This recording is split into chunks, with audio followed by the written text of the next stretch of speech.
ఇప్పుడే మహేష్ కుమార్ గారిది అదే మన పిసిసి అధ్యక్షులు వారిది ఒక ఫ్లయర్ చూసిన. ఆ ఫ్లయర్లో ఏముందంటే మళ్ళీ కాంగ్రెస్ పార్టీనే అధికారంలోకి వస్తుంది రాబోయే రోజుల్లో, అంటే 2028లో. ఇప్పుడు ఈసారి బాగా ఉద్ధరించారట తెలంగాణ రాష్ట్రాన్ని, మళ్ళా వాళ్ళ అధికారంలోకి వస్తారట. ఎందుకంటే ప్రతిపక్ష పార్టీలన్నీ కూడా ముక్కలు చెక్కలైపోయి బాగా బలహీనపడిపోయినాయట. అంటే ఇక్కడ బీఆర్ఎస్ పార్టీ కావచ్చు, ఇక కేంద్రంలో అధికారంలో బీజేపీ కావచ్చు, రెండు కూడా బాగా బలహీనపడిపోయినాయట. వీళ్ళు బాగా ఉద్ధరించారట, మొత్తం తెలంగాణను ఉద్ధరించారట, మళ్ళీ అధికారంలోకి వస్తామని ఒక ఫ్లైయర్ రిలీజ్ చేశారు. చూడగానే నవ్వాలో ఏడవాలో అర్థం కాలేదు. మహేష్ కుమార్ గారు గట్లా చెప్పుకోవడానికి కొంచెం సిగ్గు అనిపించలేదా మీకు? మీ కాంగ్రెస్ వాళ్ళకు అసలు ఎంత ఓవర్ కాన్ఫిడెన్స్ అంటే, అసలు ఓవర్ కాన్ఫిడెన్స్, దీన్ని సూపర్ కాన్ఫిడెన్స్ అంటారు. మీకు ఎట్లా ఎత్తారా ఓట్లు? ప్రజలు ఎట్లా ఎందుకు ఇస్తారు చెప్పండి? 100 రోజుల లోపల మీరు 6 గ్యారెంటీలు అని చెప్పి సాక్షాత్ మీ ముఖ్యమంత్రి గారు రేవంత్ రెడ్డి గారు, అదేవిధంగా బట్టి విక్రమార్క సంతకాలు చేసి గ్యారంటీ కార్డులు ఓట్లు అడుగుతూ గత అసెంబ్లీ ఎన్నికలప్పుడు ఇంటింటికి తిరిగి ప్రచారం చేశారు, ఊరూరా తిరిగి. అదేవిధంగా దీనికి ప్రత్యక్ష సాక్షి మీ ముద్దవప్పు రాహుల్ గాంధీ. వాడు వచ్చి ఇక్కడ ఈ అమ్మ నేను గ్యారంటీ అని రాహుల్ గాంధీ, ప్రియాంక గాంధీ ఇక్కడ మొత్తం ముదరగొట్టిరు, మొత్తం తెలంగాణ రాష్ట్రాన్ని తిరిగి. రాంగన 100 రోజుల లోపల మేము చెప్పినటువంటి ఈ యొక్క 6 గ్యారెంటీలు ఇంప్లిమెంట్ చేస్తామని. 100 రోజులు కాదు కదా, ఇవాళ 700 రోజులు దాటిపోయింది. ఒక్కటే ఒక్క పథకం, ఉచిత బస్సు పథకాన్ని అమలు చేశారు. ఆ ఉచిత బస్సు పథకం లేదు, లేడీస్కి ఫ్రీ అన్నారు, మగవాళ్లకు డబుల్ ఛార్జీలు చేశారు. అది బోగస్ పథకం, అదొక బోగస్ పథకం. దానివల్ల ఆర్టీసీ సర్వనాశనం అయిపోయింది తప్ప ప్రజలకు ఒరిగింది ఏం లేదు. ఇక రావడంతో కూల్చివేతల పర్వం మొదలుపెట్టారు. ఎవరైనా కన్స్ట్రక్ట్ చేస్తాడు, బిల్డ్ చేస్తాడు. చూసిరా కేటీఆర్ గారు యొక్క సారథ్యం లోపల, కేసీఆర్ గారి ప్రభుత్వం లోపల హైదరాబాదు అంతకుముందు డెవలప్ అయిన హైదరాబాదు ఇంకొక లెవెల్కు డెవలప్ అయింది. 60,000 కోట్ల ఐటీ రెవెన్యూ 3.5 లక్షల కోట్లకు పెరిగింది. దేశంలో పనిచేసే ప్రతి 10 మంది ఐటీ నిపుణుల లోపల 3 ఐటీ నిపుణులు మన హైదరాబాద్ నగరం నుంచి ఉండడం గర్వకారణం. ఇది డెవలప్మెంట్ అంటే. హైదరాబాద్లో మీరు, హైదరాబాద్ ఎందుకు, మొత్తం తెలంగాణ అంతటా ఎక్కడికి పోయినా కూడా కేసీఆర్ గారు డెవలప్ చేసినటువంటి కార్యక్రమాలు కనపడతాయి. మిషన్ కాకతీయలో చెరువుల పునరుద్ధరణ కావచ్చు, మిషన్ భగీరథతో ఇంటింటికి నీళ్ళు ఇవ్వడం కావచ్చు. ఒకటా రెండా ఎక్కడ చూసినా ఆయన ఆనవాళ్ళు కనపడతాయి. మీరు చేసింది ఏంది? ఇప్పుడు వచ్చిర్రు 700 రోజులు అయిందని ఇప్పుడే చెప్పాను. 700 రోజుల లోపల అక్షరాల 3 లక్షల కోట్ల అప్పు పట్టుకొచ్చారు. ఒక్క కట్టడం, గిది పేరన్నిక కట్టడం, గిది మేము చేసిన పథకం ఒకటి చూపించండి. రావడం పేదోడి ఇందిరం ఇండ్లు ఇచ్చి ఉద్ధరిస్తామని చెప్పేసి ఉన్న పేదోళ్ళ గరీబోళ్ళ ఇండ్లు మొత్తం కూల్చుడు. అసలు కొన్ని వందల కుటుంబాలు రోడ్డున పడ్డాయి. ఆ మూసి నది వాళ్ళు ఎక్కడ పోయిర్రు, వాళ్ళ అరణ్య రోదన అయిపోయింది. వాళ్ళ వేదన కూలగొడతా ఉంటే మొత్తుకున్నారు, వాళ్ళ ఇళ్ళన్నీ కూలగొట్టిరు. వాళ్ళకి ఏం చేసారో ఇప్పటివరకు తెలియదు. ఇక పోయిర్రు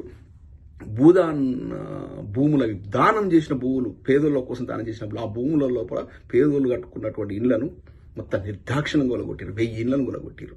ఇది మీ ప్రభుత్వం, ఇంత చెత్త ప్రభుత్వం. ఇక 6 గ్యారెంటీల గురించి ఎంత తక్కువ మాట్లాడుకుంటే అంతే. రుణమాఫీ బోగస్, అది అసలు ఎంతమందికి అయిందో ఎవరికి తెలియదు.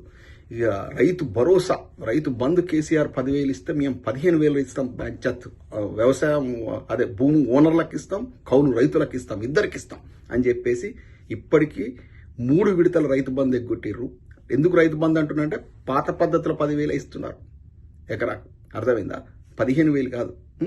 సో కాబట్టి దాన్ని రైతు బంధే అందాం. అది ఇప్పుడు 3 విడతలు ఎగ్గొట్టిర్రు. 3 విడతలుగా. ఇప్పుడు ఈ యాసంగి ఇంకొక 10 రోజులు అయితే అయిపోతుంది. యాసంగి సీజన్ కూడా ఎగ్గొట్టారు తాజాగా. ఇది వీళ్ళ పరిస్థితి. కళ్యాణ్ లక్ష్మి, షాదీ ముబారక్లో కేసీఆర్ గా లక్షిస్తే బ్యాంచత్ మీద 1,00,000కు తోడు ఇంకో తులం బంగారం ఇస్తారు. తులం బంగారం ఒక్కరికన్నా వచ్చిందో చూపించాలా. కాలేజీలో చదువుకున్న అమ్మాయిలకు స్కూటీలు ఇస్తామన్నారు. ఒక్క అమ్మాయికి స్కూటీ ఇచ్చినట్టు చూపించాలా. వృద్ధులకు పెన్షన్లు కేసీఆర్ గారు 2,000 ఇస్తే పాప ఆయన 200 నుంచి 2,000కు పెంచి వాళ్ళకి టెన్షన్ చేస్తాడు. 2,000 ఇస్తే ఆయన 2,000 ఇచ్చిండు, మేము 4,000 ఇస్తాం, అవ్వకు అయ్యకు ఇద్దరికి ఇస్తామన్నాడు, ఒక్కరికి ఇవ్వలే. Bogus bogus bogus. ఈ బ్రోకర్ గాన్లు, ఈ కాంగ్రెస్ వాళ్ళతోని తెలంగాణ కొరిగేది ఏం లేదు, అంతా బోగస్. వీళ్లకు మళ్ళీ ఓట్లు ఎత్తారట ప్రజలు. తెలివున్నోడు, మెదడున్నోడు ఎవడైనా వీళ్ళకి ఓటేస్తాడా? కాంగ్రెస్ వాళ్ళతో అని ఉంచుతున్నారు. వేరే పార్టీలో వదిలేండి, కాంగ్రెస్ వాళ్ళే బుద్ధి తక్కువ. ఈ డూప్లికేట్ కాంగ్రెస్ వాళ్ళకి అధికారం అప్పచెప్పి మేము సర్వనాశనం అయిపోయినాం. కాంగ్రెస్లో యమాయమ నాయకులే కళ్ళనీళ్ళు పెట్టుకుని ఏడుస్తున్నారు. జీవన్ రెడ్డి, చిన్నారెడ్డి గారు, ఇటువంటి నాయకులందరూ కూడా ఇవాళ వాళ్ళ పరిస్థితి అగమ్య గోచరితారు. మధుయాస్కి గారు, వీళ్ళందరూ కాంగ్రెస్ పార్టీని వాళ్ళ భుజస్కంధాలు పెట్టి మోసిన వాళ్ళు. వాళ్ళందరి పరిస్థితి ఎలా, అంత డూప్లికేట్ కాంగ్రెస్ వాళ్ళ రాజ్యం అయిపోయింది.